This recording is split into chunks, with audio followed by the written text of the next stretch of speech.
Les épreuves de la vie. Fitanul Haya.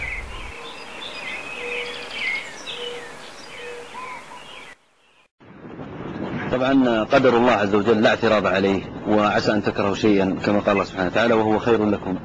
لكن لو سألتك يا عبد الله عن أهم الأشياء يعني اللي فقدتها وتتمنى حصولها بعد إصابتك يعني بالشلل والإعاقة. أماني في 3 أماني تتعبني. هي حسنة، أمنية أني أسجد لله سجدة وإن شاء الله ما أقوم منها. في خوف داخلي، في آية في القرآن تقول يوم يكشف عن ساق فيدعون إلى السجود فلا يستطيعون. أنا لا ما أقدر أسجد بالأرض. أيام ما كنت أمشي ضيعت صلوات كثيرة. الآن في ناس ممكن يحزنوا عليها، صح؟ يشوفوني بهذه الحالة يحزنوا عليها، لكن لما أكون ما أصلي ما حد يحزن عليها. الثانية إني أقلب ورقة بالمصحف، هذه أنتم ما تفكروا فيها، أنا أشوفها مثل الجبال. الثالثة إني نفسي وقت عيد أو مناسبة أو فرحة أدخل البيت أضم أمي.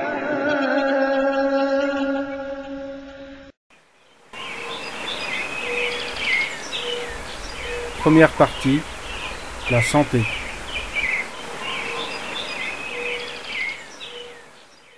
Ibn Abbas rapporte du prophète sallallahu alayhi wa sallam qu'il a conseillé un homme en ces termes: profite de 5 choses avant que 5 autres ne surviennent.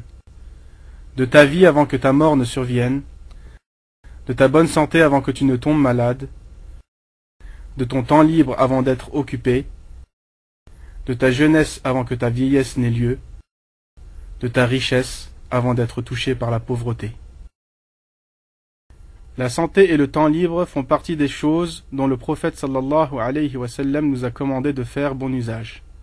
De ta bonne santé avant que tu ne tombes malade, de ton temps libre avant d'être occupé. Ainsi, la bonne santé est une couronne posée sur la tête des bien portants que seuls les malades perçoivent. Et le temps libre est un trésor pour qui le détient, chose perçue que par les personnes débordées d'activités qui ne trouvent plus un moment pour eux. Profite de ta bonne santé avant que la maladie ne survienne. Profites-en, non dans les tentations de ce monde, mais dans l'adoration de ton Seigneur, par l'accomplissement de bonnes actions. Profite donc, ô serviteur d'Allah, de ta santé, et utilise-la pour jeûner le jour, prier la nuit, aller à la mosquée, voyager à la recherche de la science, être bon envers ses parents, son conjoint et ses enfants, faire preuve de générosité aux gens qui t'entourent, notamment les pauvres. Profite de cela avant d'être éprouvé par la maladie. Tu désireras alors jeûner, mais tu ne le pourras plus. Tu voudras prier debout, mais tu n'en auras plus la force. Tu tenteras d'aller à la mosquée, mais tes jambes failliront. Tu voudras faire du bien à tes parents, mais ils seront déjà décédés. Et tu regretteras alors les jours passés, où tu étais capable de faire tout cela, mais tu l'as délaissé. Remplis donc ton temps libre avec ce qui te sera bénéfique le jour de la résurrection parmi les bonnes actions, avant d'être occupé. Et alors, au beau milieu de ton occupation, tu espéreras pouvoir disposer d'1 heure pour lire un livre, ou assister à un cours, ou visiter tes parents. Mais tu ne le pourras pas, et tu regretteras alors ce que tu as perdu comme jour, voire ce que tu as perdu comme année. Et sache, ô serviteur d'Allah, que si tu utilises ta bonne santé et ton temps dans l'obéissance à Allah, puis que tu tombes malade, les bonnes œuvres que tu avais l'habitude de faire étant bien portant, te seront tout de même comptées. Comme l'a souligné le prophète sallallahu alayhi wa sallam lorsqu'il dit: si le serviteur tombe malade, les bonnes actions qu'il avait l'habitude de faire étant bien portant lui seront comptées, et comme celles qu'il avait l'habitude de faire sédentaires. C'est aussi la raison pour laquelle le prophète sallallahu alayhi wa sallam a dit: il y a 2 bienfaits au sujet desquels beaucoup de gens sont dupés, la bonne santé et le temps libre. Le prophète sallallahu alayhi wa sallam a donc voulu expliquer que la personne réellement dupée est celle bien portante, ayant du temps libre, mais qui pourtant ne tire pas bénéfice de ces 2 bienfaits pour adorer son Seigneur et décrocher le paradis. Quiconque donc utilise son temps libre et sa santé dans l'obéissance à Allah, c'est bien lui le bienheureux. Quant à celui qui les utilise dans la désobéissance d'Allah, il est certes dupé, car le temps libre est toujours suivi de l'action et l'occupation, et la maladie fait toujours suite à la santé. Deuxième partie, la maladie. وَلَنَبْلُوَنَّكُمْ بِشَيْءٍ مِّنَ الْخَوْفِ وَالْجُوعِ وَنَقْصٍ مِّنَ الْأَمْوَالِ وَالْأَنفُسِ وَالثَّمَرَاتِ وَبَشِّرِ الصَّابِرِينَ الَّذِينَ إِذَا أَصَابَتْهُم مُّصِيبَةٌ قَالُوا إِنَّا لِلَّهِ وَإِنَّا إِلَيْهِ راجعون.